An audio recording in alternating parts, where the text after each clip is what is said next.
नमस्कार, आप देख रहे हैं कंज्यूमर अड्डा और आपके साथ मैं हूं विपिन भट्ट। और इस वक्त एक चीज़ की सबसे ज़्यादा चर्चा एक ऐप की, उसका नाम है संचार साथी। कहा जा रहा है फ़ोन का पहरेदार है। अगर आप इसे अपने फ़ोन में डाउनलोड करते हैं तो ये आपको बहुत सारी दिक्कतों से बचा सकता है। ये आपको बताएगा कि किस तरह से आपकी फ़ोन की सुरक्षा हो सकती है। आप में से कई लोगों ने ध्यान दिया होगा कि आपको एक मैसेज भी मिल रहा होगा लगातार, जो कि ये कहता है कि आप संचार साथी डाउनलोड कर लीजिए। तो ये आपको कई तरह के साइबर फ्रॉड से बचाएगा। आपके नाम पर रजिस्टर्ड फर्जी सिम अगर कोई है, मतलब आपको वहाँ अपना नंबर दिखेगा और आपको लगेगा कि भाई ये तो मैंने कभी खरीदा ही नहीं, ये सिम तो मैंने ली ही नहीं, तो आप समझ जाइए कि आपके नाम पर किसी और ने फर्जी सिम ले रखी है और धोखाधड़ी हो सकती है। वो आपको बता देगा। IMEI सही है या गलत है आपके फ़ोन का, वो चेक हो जाएगा। ये एक बहुत बड़ा इशू है जो कई बार आता है और कई लोग इससे परेशान होते हैं। फ़ोन चोरी हो गया है, आप इस ऐप के ज़रिए तुरंत ब्लॉक कर सकते हैं। और साइबर फ्रॉड की कोई भी शिकायत आपको करनी है, बहुत सारे लोगों का सवाल होता है कहाँ करें, कैसे करें, किसे बताएं, बड़ा कॉम्प्लिकेटेड है। लेकिन इस संचार साथी ऐप के ज़रिए वो आप इजीली कर सकते हैं। तो भाई ऐप तो बड़े काम का है। और देखिए इससे अभी तक क्या क्या हुआ है। 37 लाख से ज़्यादा फर्जी सिम कनेक्शन बंद किए गए हैं। इस ऐप पर शिकायत आई, लोगों ने देखा और कनेक्शन बंद हुए। 23 लाख से ज़्यादा चोरी हुए मोबाइल फ़ोन भी वापस मिले हैं। तो नंबर भी बताते हैं कि ये कारगर तो है। लेकिन इस वक्त क्या हो रहा है? इस वक्त ये हो रहा है कि इस ऐप को लेकर सरकार ने कहा है कि अब इसे प्री इंस्टॉल करके देना पड़ेगा। और तब से ही थोड़ी बातें शुरू हो गई हैं। कुछ खबरें आई जहां हम मोबाइल इंडस्ट्री की बात करें कि अरे भाई ये क्या करना होगा। अब तो राजनीति भी इस पर आ गई है। विपक्ष विरोध कर रहा है कि ये तो एक तरीके की जासूसी करेगा, आपका डेटा छीन लेगा और इस तरह की बातें आ गई। अच्छा, सिर्फ इतना ही नहीं, डिजिटल सिक्योरिटी को लेकर और भी कई इनिशिएटिव आए हैं, जैसे सिम बाइंडिंग। मतलब क्या, हमने आपको अभी खबर बताई थी कल ही कि सिम बाइंडिंग का मतलब है कि कोई भी व्हाट्सएप, टेलीग्राम या इस तरह का कोई भी मैसेजिंग ऐप अब बिना सिम के नहीं चला पाएंगे। अब डायरेक्ट इंटरनेट पे वो नहीं चलेगा, सिम होनी चाहिए फ़ोन के अंदर, तब ही वो चलेगा। ये भी डिजिटल फ्रॉड्स को रोकने के लिए। बहुत बार आप कहीं बाहर लॉगिन कर देते हैं अपने व्हाट्सएप और उस तरह के किसी ऐप को किसी तीसरे डिवाइस पर, वो ऑटो लॉग आउट हो जाएगा। तो बहुत सारे स्टेप्स हैं जो लिए जा रहे हैं। कहा तो यही गया है कि इससे साइबर सिक्योरिटी होगी, साइबर सुरक्षा होगी, लेकिन अब इसके इर्द गिर्द कंट्रोवर्सी भी खड़ी हो रही है। तो आज हम मेनली तो आपकी साइबर सुरक्षा की ही बात करने जा रहे हैं, क्योंकि जिस तरीके से डिजिटल फ्रॉड बढ़े हैं, जिस तरीके से पूरी साइबर सुरक्षा खतरे में पड़ी है पिछले कुछ सालों के अंदर, बहुत बड़ी चिंता का विषय है। जो अब तक साइबर फ्रॉड का शिकार नहीं हुए अपने आप को किस्मत वाला माने, लेकिन कई लोगों का जीना इससे मुश्किल हो गया है। चाहे वो डिजिटल अरेस्ट हो, चाहे वो किसी और तरीके का धोखाधड़ी हो, आपके बैंक के खाते में से पैसे निकल जाना हो, किसी और तरह की चीटिंग हो, बहुत तरीके के इसमें चीज़ें हुई हैं। इस पर तो सीरियल्स और पिक्चरें भी बन रही हैं। तो चलिए आज के शो की शुरुआत करते हैं। और दो खास मेहमान, साइबर एक्सपर्ट प्रशांत शर्मा और एंड्रॉयड अथॉरिटी के एडिटर ध्रुव भूटानी आज हमारे साथ इस कार्यक्रम में जुड़ रहे हैं। तो सबसे पहले प्रशांत, संचार साथी ऐप, क्या इसे डाउनलोड करने से मेरा फ़ोन सिक्योर हो जाने वाला है? और जिस तरह की चीज़ें वो उसमें दे रहा है, वो डेफिनेटली एक आम व्यक्ति जिसके डिजिटल लिटरेसी मैं कहूँगा एकदम ज़ीरो तो नहीं है, लेकिन बहुत ज़्यादा वो नहीं भी जानता है, बट उसकी मदद करेगा। देखिए, ये ऐप बनाई ही इसलिए गई है जिससे हम मैक्सिमम इम्पैक्ट कर सकें और हम ये अवेयरनेस, जो साइबर सिक्योरिटी की अवेयरनेस है, ये हर एक जन के पास में जा सके। चाहे वो irrespective of their education, irrespective of their age, right? So और हम चाहते हैं, हमारी गवर्नमेंट ये चाहती है कि ये मैक्सिमम इम्पैक्ट भी करे। अगर आप देखेंगे साइबर फ्रॉड में 2024 में समवेयर अराउंड 22,000 करोड़ का साइबर फ्रॉड हुआ है। वो यही साइबर फ्रॉड जो है 2023 में 7,000 करोड़ का था। तो आप देखते हैं जो स्पाइक आया है वो 206% का है। और इसमें बहुत सारे लोग जो लिटरेट भी हैं, but they are not aware of the cyber security, right? So ये इम्पैक्ट बहुत जरूरी था जो सरकार ये एप्लीकेशन लेके आई है, जिससे हर एक एज ग्रुप का आदमी, चाहे वो बच्चा हो, बुजुर्ग हो, या किसी भी रूरल इलाके में रहता हो या अर्बन इलाके में रहता हो, सारे लोगों के लिए ये ऐप बनाई गई है just to make a maximum impact on individuals. अगर हम प्राइवेसी की बात करें तो दिस इज वेरी इजी। जब हम डाउनलोड करते हैं कोई भी एप्लीकेशन, तो वो हमारे से कुछ ऑथेंटिकेशंस मांगता है। उस मैंने भी ये एप्लीकेशन अपने मोबाइल में डाउनलोड की है। इसने कोई ऐसा वो मेरे से परमिशन, स्पेशल परमिशन नहीं मांगा apart from the call log. और ये वो कॉल लॉग भी तभी लेगा जब हम उसके ऊपर कुछ ना कुछ रिपोर्ट करेंगे। सो प्राइवेसी के टर्म्स में this is a very clean application. और ये एप्लीकेशन सिर्फ इसलिए बनाई गई है जिससे इमीडिएटली विक्टिम जो है वो रिपोर्ट कर सके, आपको ये पता चल सके कि आपके नंबर्स, जितने भी आपके नाम पे नंबर्स हैं, वो कितने नंबर्स हैं और कौन कौन उनको यूज कर रहा है। सो इमिडिएटली आप विक्टिम जो है वो अपने वो वाले नंबर्स को बंद करवा सकता है, या फिर उसके पास कोई कॉल आई है तो वो उसको रिपोर्ट कर सकता है। सो अगर हम देखते हैं तो प्राइवेसी का इसमें यूजर को कोई लॉस नहीं है। प्लस आपने देखा भी होगा आज संचार मिनिस्ट्री की तरफ से एक गाइडलाइंस भी आ गई कि आपकी ही मर्जी है, यूजर की मर्जी है, वो इसको चाहे डाउनलोड करे चाहे उसको हटा दे। बट हाँ, गवर्नमेंट ने ये बहुत अच्छा स्टेप लिया है कि सारे ओईएम्स को, जितने भी मोबाइल मैन्युफैक्चरर्स हैं, उनको ये बोल दिया गया है कि इसको inbuilt app, as an inbuilt app सबको मिलना चाहिए। ध्रुव, आपकी क्या राय है इस पे? मतलब देखिए, अब आपके फ़ोन में 10 तरह की चीज़ें आती, मैं थोड़ा इसको ऐसे भी देखना चाहूँगा। इस पे इतना हल्ला हो रहा है कि आप एक छोटा मोटा ऐप भी, और ख़ास तौर पे एंड्रॉयड फ़ोन्स में एक बैंकिंग ऐप ही डाउनलोड कर लीजिए जो बड़े प्रतिष्ठित बैंक है, लेकिन मेरे उस बैंक को मेरी पूरी फ़ोटो गैलरी भी चाहिए। क्यों चाहिए मुझे नहीं समझ में आया आज तक। उसको मेरे सारे मेल का भी एक्सेस चाहिए, उसको मेरे सारे के सारे कॉन्टैक्ट का भी एक्सेस चाहिए। कुल मिला के अगर छोटे में बोलूं तो उसको मेरे पूरे फ़ोन का एक्सेस चाहिए कि मेरे फ़ोन में अंदर और क्या एक्टिविटी हो रही है, कौन सा दूसरा ऐप क्या कर रहा है, क्या नहीं कर रहा है। तो पूरी दुनिया तो इसी तरह से काम कर रही है, लेकिन इस पर अभी इतना हल्ला क्यों? देखिए, आई थिंक जब थोड़ा भी तो हम ये है कि नेचर ऑफ कि गवर्नमेंट का ऐप है, तो जनरली लोग जो है थोड़ा ज्यादा प्राइवेसी कॉन्शियस हो जाते हैं, ज्यादा उसको सेंसिटिव तरीके से ट्रीट करते हैं। बैंकिंग एप्स जो है, अब जैसे वो आपका फोन कॉल वगैरह एक्सेस इसलिए लेते हैं बिकॉज उनको ऑथेंटिकेशन के लिए जो है एसएमएस एक्सेस चाहिए होता है। एंड कई केसेस में जैसे अगर आपका कार्ड को स्कैन करके वो रीड करता है, उन चीजों के लिए उसको कैमरा एक्सेस चाहिए होता है। तो मैंने अभी ये ऐप जैसे इंस्टॉल किया है, इसमें आपके phone calls, notifications, camera, SMS, ध्रुव, काफी फोटो गैलरी का एक्सेस रिक्वायरमेंट्स क्यों है। मांगते हैं? फोटो गैलरी का एक्सेस? सो कार्ड एप्स जो है या बैंकिंग एप्स जो है, कई बार उसमें फीचर होता है कि अगर आप जैसे एक कार्ड को देख के उसकी फोटो खींचेंगे, तो अपने आप उधर से कार्ड डिटेल्स रीड कर लेता है, आपको मैनुअली नहीं एंटर करना पड़ता। तो उस फीचर के लिए यूजुअली पर कैमरा मैं एक्सेस ये फीचर तो बहुत रेयर है और अभी अभी आया है, लेकिन जब से ये ऐप बने तब से वो एक्सेस मांगते हैं। यूजुअली आप डिनाई कर सकते हो। कुछ खैर एनीवेज वो पर्पस नहीं है। जस्ट मैं कह रहा था कि हर ऐप की पता नहीं क्यों एक टेंडेंसी होती है, हर कंपनी हर ऐप की, कि बस उसे आपका सारा डेटा चाहिए, आपके आप फोन में क्या है वो सब झांक के देखना एब्सोल्युटली चाहते हैं। बिल्कुल सही कह रहे हो आप, पर generally speaking privacy conscious circles में, टेक सर्कल्स में जो थोड़े एडवांस यूजर्स हैं, ये काफी मूवमेंट है कि ये परमिशंस जो है रिड्यूस की जाए, कि हर ऐप को आपके पूरे फोन की हिस्ट्री की जरूरत नहीं है। तो हम अपने साइड से जब हम लिखते हैं इन चीजों के बारे में, तो हम भी एडवोकेट करते हैं कि ऐसे ऐप्स नहीं इंस्टॉल करने चाहिए जिनको एक्सटेंसिव परमिशंस चाहिए हो, जो उसकी रिक्वायरमेंट भी ना हो। जैसे अगर आप एक वॉलपेपर ऐप इंस्टॉल कर रहे हैं जिसको फोन कॉल की, फोन डायलर की जरूरत है, तो वो गलत है, वो नहीं इंस्टॉल करना चाहिए आपको।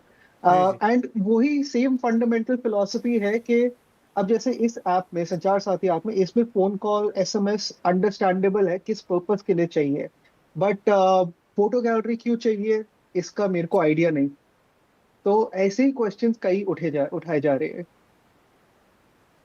मैं वो coming back to the app only, वो तो मैंने एक एग्जांपल दिया कि बैंकिंग ऐप और उस तरीके के ऐप को, अब ये हर एक ऐप का स्टैंडर्ड फॉर्मेट है कि उसको आपकी फ़ोन की मेजॉरिटी जो मेजर चीज़ें होती हैं उसको एक्सेस चाहिए होता है। लेकिन आपके लिहाज से सेफ है ये, इसे डाउनलोड करना चाहिए? नहीं, प्राइमा फेसा अभी आप जो है basic permissions, phone call SMS तो आपको देनी ही पड़ेगी, नहीं तो आप आगे इंस्टॉलेशन इसका कंप्लीट नहीं होता। मतलब इंस्टॉल करके आप इसको ज्यादा यूज नहीं कर सकते जब तक आप इसको ये बेसिक परमिशंस ना दो। प्रॉब्लम अराइजेस कि आप इसको प्ले स्टोर से डाउनलोड कर रहे हो या ये प्री लोडेड है, क्योंकि जब आप प्ले स्टोर से डाउनलोड करते हो तो ये सैंडबॉक्स होता है, जैसे सारे एंड्रॉइड ऐप सैंडबॉक्स होते हैं, तो एक लेवल तक ही कंट्रोल ले सकते हैं, ये आपके पूरे फोन का कंट्रोल ले नहीं सकते। एंड प्रिवेसी सर्कल्स में क्वेश्चन यही उठता है कि जब भी कोई ऐप, सिर्फ यही ऐप नहीं, कोई भी ऐप प्री इंस्टॉल्ड आता है तो उसको elevated permissions, root level permissions इसको बोलते हैं, मिल सकती है। गारंटेड नहीं है कि होगी, पर हो सकती है। एंड यूजर जो है उस पार्ट को कंट्रोल नहीं कर सकता। तो प्रॉब्लम जो है और जो कन्वर्सेशन उठ रही है वो प्री लोडिंग के ऊपर है, ऐप की यूटिलिटी पे नहीं है। ऐप तो डेफिनेटली यूजफुल है। तो प्रशांत, जैसे आपने जिक्र भी किया कि वो क्योंकि अब ये कंट्रोवर्सी में चला गया और सवाल उठने लग गया और सवाल पूछा गया, तो जो हमारे टेलीकॉम मिनिस्टर हैं उन्होंने कहा कि आपको रखना है तो रखिए, नहीं तो आप डिलीट भी कर सकते हैं, कोई प्रॉब्लम नहीं है। तो क्या जो प्रीलोडेड आती हैं चीज़ें आप उन्हें कंप्लीटली हटा सकते हो? मैं जस्ट एक यूज़र के पॉइंट ऑफ व्यू से पूछ रहा हूँ ताकि उसके मन से सारी शक शुबा हट जाए और उसको एक क्लीन जवाब मिले। देखिए, बहुत सारे जितने भी प्लेटफ़ॉर्म्स हैं, चाहे वो एंड्रॉयड हो, चाहे आईफ़ोन हो, सारे जितने भी फ़ोन्स हैं, वो सारे कुछ प्रीलोड एप्लीकेशन के साथ आते हैं। It depends completely on the user कि उसको वो एप्लीकेशन यूज़ करनी है या उसको थर्ड पार्टी प्ले स्टोर से कोई थर्ड पार्टी ऐप को यूज़ करना है। ये बिल्कुल ही कस्टमर के राइट है कि वो कोई भी प्रीलोड एप्लीकेशन को डिलीट कर सकता है, उसका कोई वजूद रह नहीं जाता है आपके डिवाइस के ऊपर। तो इसमें कोई प्राइवेसी का हनन तो नहीं होता है। आप ये बिल्कुल इंडिविजुअल के उसमें है और ये इंडिविजुअल की सेफ्टी के लिए है। अभी अगर मैं देखूँ तो इस एप्लीकेशन के अंदर वो आपको उन कॉल लॉग्स को रिपोर्ट करने की भी परमिशन देता है। आपका अगर मोबाइल फ़ोन खो जाता है, तो वो आपके मोबाइल फ़ोन को ट्रैक भी कर सकता है, which is very useful for the victim जिनका फ़ोन खो जाता है। अभी last year he in this 2024 itself 7 lakh phone जो हैं वो रिकवर हुए हैं इसकी मदद से।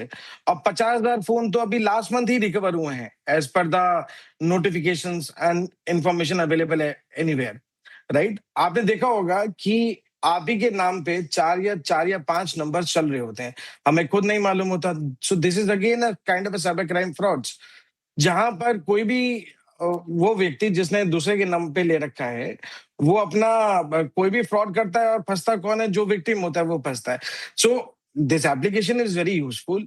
ये आपको रखनी है, आप इसको रखें, ये आपकी सावधानी के लिए है, आपको बचाने के लिए है और अगर आपको ये एप्लीकेशन को डिलीट करना है, तो आप इसको डिलीट भी कर सकते हैं।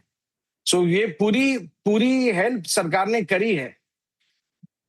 जी ध्रुव, एक और चीज़ जो चर्चा का विषय बनी हुई है वो सिम बाइंडिंग वाला रूल है कि अब जो है आपके एप्लीकेशन व्हाट्सएप हो गया या टेलीग्राम हो गया या उस तरह का कोई भी चैट एप्लीकेशन या ऐसी चीज़ें अब आप सिम के उस पर नहीं चला सकते, मतलब बिना विदाउट सिम नहीं चला सकते, डायरेक्ट इंटरनेट एक्सेस से कई बार चल जाते थे ये सारे एप्लीकेशन।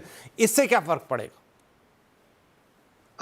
इसकी प्रैक्टिकल रैमिफिकेशंस क्या होंगी वो तो अभी मेरे को भी देखनी पड़ेंगी, बिकॉज कई जैसे टेलीग्राम वगैरह जो है, आप जो है उनको लिंक करके वेब इंटरफेस से भी चला सकते हो, क्या उस पर इफेक्ट पड़ेगा? I am not so sure.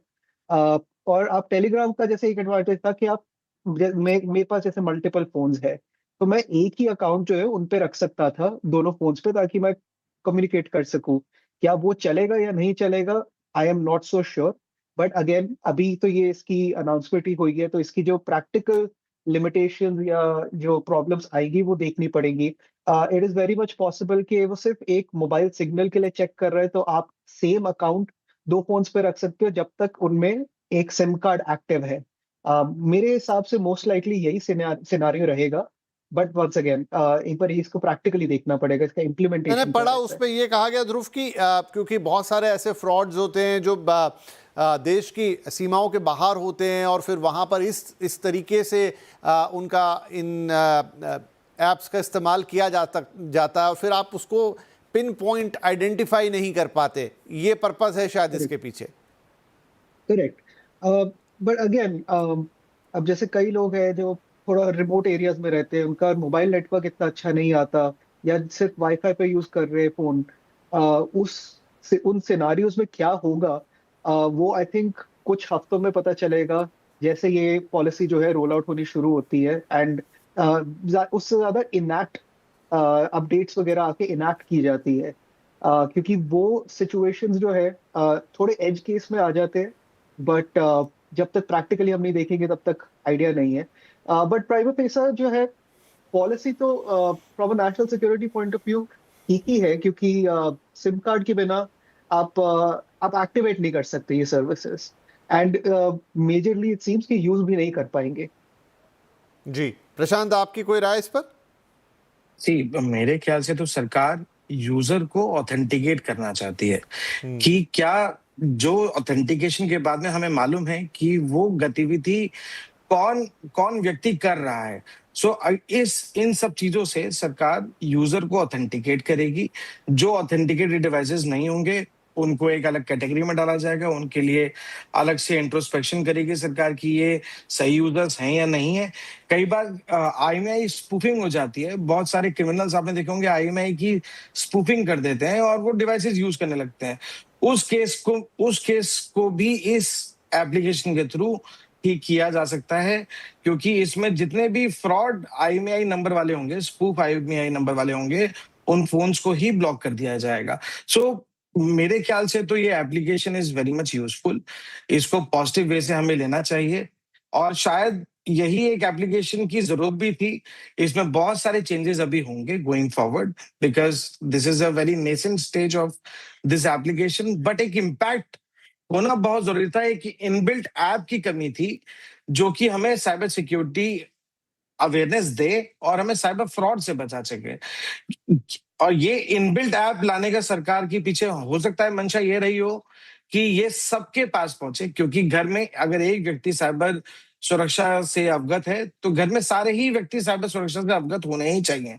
क्योंकि ये जो साइबर फ्रॉड्स है वो देखा गया है कि बच्चों के साथ भी हो रहे हैं, वो बुजुर्ग लोगों के साथ भी हो रहे हैं और वो हर उस उम्र के व्यक्ति के साथ हो रहे हैं जो कि पढ़ा लिखा है या अनपढ़ है, लेकिन वो साइबर सिक्योरिटी अवेयर नहीं है। ब्रेक ले लेते हैं यहाँ पर, लेकिन एक बड़ा और मूल प्रश्न ये है कि इतना ज़्यादा साइबर फ्रॉड कैसे बढ़ गया है? क्या एक ऐप आया, चलिए अच्छी बात है, हमारी मदद करेगा, लेकिन क्या उतना काफ़ी है?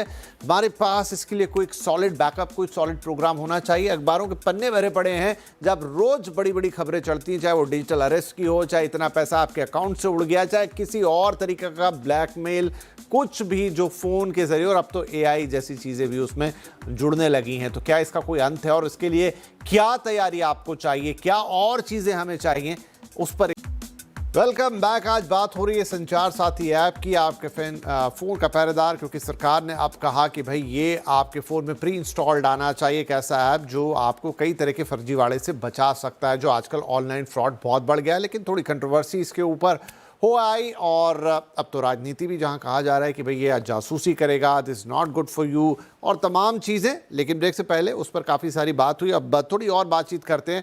प्रशांत शर्मा और ध्रुव भूटानी दोनों हमारे साथ बने हुए हैं। प्रशांत, एक चीज़ कि चलिए एक ऐप है, ये तो हमारी मदद करने के लिए आया, लेकिन जिस लिहाज से, जिस पैमाने पे, जिस अमाउंट में साइबर फ्रॉड्स बढ़ रहे हैं, क्या हमें कुछ एक बड़े सॉलिड प्रोग्राम नेशन वाइड, कुछ एक ऐसे तंत्र की ज़रूरत है जो इसे रोके? क्योंकि अब तो आप देखिए हर रोज़, चाहे आप सोशल मीडिया पे पढ़ें, चाहे अखबारों में पढ़ें, चाहे टीवी पे पढ़ें, इतने इंसिडेंसेस, और मुझे लगता है वो भी हाफ रिपोर्ट होते हैं, जहां पर ऐसा लग रहा है हर दूसरा आदमी साइबर फ्रॉड का शिकार बन रहा है। देखिए विपिन जी, जब से ये साइबर फ्रॉड चालू हुए उनका रिपोर्टिंग मैनेजर मैकेनिज्म भी सरकार ने बनाया है, लोगों को धीमे धीमे अवगत करा है। पहले डिजिटल अरेस्ट हुए थे, कुछ स्कैनिंग के या ओटीपी वाले बहुत सारे स्कैम्स हुए, तो वहां पर अभी पब्लिक इज अवेयर कि मेरे को अपना पासवर्ड शेयर नहीं करना है, मेरे को साइबर अरेस्ट जैसी कोई चीज नहीं होती। तो लोगों लोगों को जानकारी है, लेकिन वो जानकारी अभी तक हिंदुस्तान के सारे सिटीजन्स को नहीं है। तो शायद ये सरकार का एक और कदम है जिससे सरकार अपनी बात जो है हर सिटीजन के सामने रख सके। लोगों को भी विजिलेंट रहना पड़ेगा, लोगों को सजग रहना पड़ेगा कि वो भी अपने ओटीपी और किसी को ना शेयर करें। लेकिन जब पहले लोग ओटीपी शेयर कर देते थे और उनके साथ साइबर फ्रॉड हो जाता था, उनको यही नहीं मालूम होता था कि उनको वो रिपोर्ट कहाँ करना है। शायद एक एप्लीकेशन एक ऐसी एप्लीकेशन है जहां पर वो तुरंत रिपोर्ट कर सकते हैं और बहुत सारी सरकार भी विजिलेंट रहेगी। और मेरे ख्याल से तो कम्युनिटी लेवल पे जब तक ये बात नहीं होगी ना, जब तक सारे लोग इस एप्लीकेशन के बारे में बात नहीं करेंगे, तो और जब बात करेंगे तो और भी बहुत सारी चीजें निकल के आएंगी कि उनको किस तरह से सजग रहना चाहिए। सो आई गेस ये सरकार की एक पहली स्टेप जो है वो बहुत अच्छा स्टेप है। इसी को और आगे इवॉल्व भी करना चाहिए सरकार को कि किस तरह से वो नेशनल सिक्योरिटी के लिए भी इसको यूज कर सकती है कि कोई दूसरे देश का आदमी आके कोई स्पूफिंग फोन तो नहीं यूज कर रहा या उसकी गतिविधियां किस तरह से। तो आई गेस ये एक पहला पहला स्टेप है। इसके आगे इस एप्लीकेशन को इवॉल्व होना है अभी, और ये तो अभी पहला कदम है।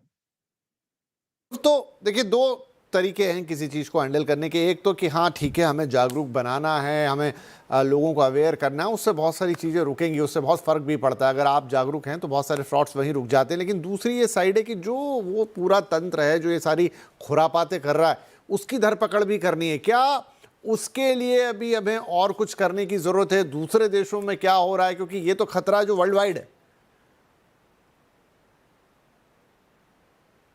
ध्रुव। बिल्कुल, एंड आई फील के एनफोर्समेंट इनएक्टमेंट ज्यादा एनफोर्समेंट का जो है वहां पे कंसर्न है। अब जैसे ये ऐप जो है ये प्री इंस्टॉल कर दिया एंड इतना शोर मच गया इसके अराउंड। ऐप तो ये पहले भी अवेलेबल था। Problem is awareness. एंड आप प्री इंस्टॉल कर भी दोगे फोन पे, लोग जो है प्री इंस्टॉल्ड ऐप्स यूज थोड़ी ना करते हैं। उनको क्या पता कि ये ऐप किस चीज के लिए और किसके लिए यूज करना है। सेम अगर आप देखा जाए तो कि ये डू नॉट डिस्टर्ब पॉलिसी आई थी फ्रॉम ये टेलीकॉलर्स के अगेंस्ट।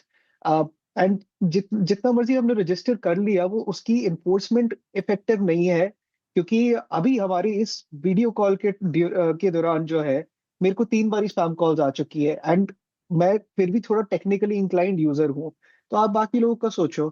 एंड आई थिंक ये इन्फोर्समेंट का थोड़ा अभी लैकिंग है। आप यूरोप साइड देखो, वहाँ पे जीडीपीआर है, जिसके चक्कर में जो है डेटा प्रिवेंशन जो है, डेटा प्रोटेक्शन जो है सिटीजन्स की बहुत ज्यादा सीरियसली ली जाती है, बिकॉज बहुत ही ज्यादा एक्सटेंसिव फाइन्स भी है और वो फाइन्स अप्लाई भी किए जाते हैं। And I think similar level of enforcement की भी रिक्वायरमेंट है इंडिया में, कि जो भी आपका अगर आपका डू नॉट डिस्टर्ब रजिस्ट्री जो है उसको ब्रेक करके कॉल कर रहे हैं उसको फाइन किया जाए, और इतने लेवल का फाइन हो कि वो प्रिवेंट करे और उसका एग्जाम्पल बने। एंड सिमिलरली आप फ्रॉड वगैरह ले लो और हर हर सिनारियो में ले लो। तो आई थिंक अभी अवेयरनेस और enforcement both are not as good as they can be. Like I said, ये ऐप तो अवेलेबल था ही, बट अवेयरनेस का इशू जो है वो इस कंट्रोवर्सी के aside I don't think pre installation से ही सॉल्व हो जाएगा। That's what I think.